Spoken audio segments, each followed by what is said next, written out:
olsun döküldü içime içime. Neler yaşattın, canımı yaktı çok, yine de üzülme.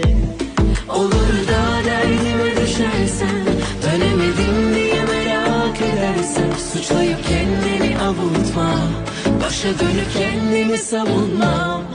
Bir kere burada girdin mi çıkamıyorsun bir tanem.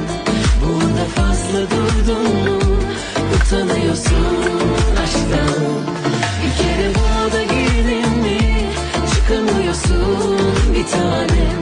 Burada fazla kaldın mı çekiniyorsun aşktan.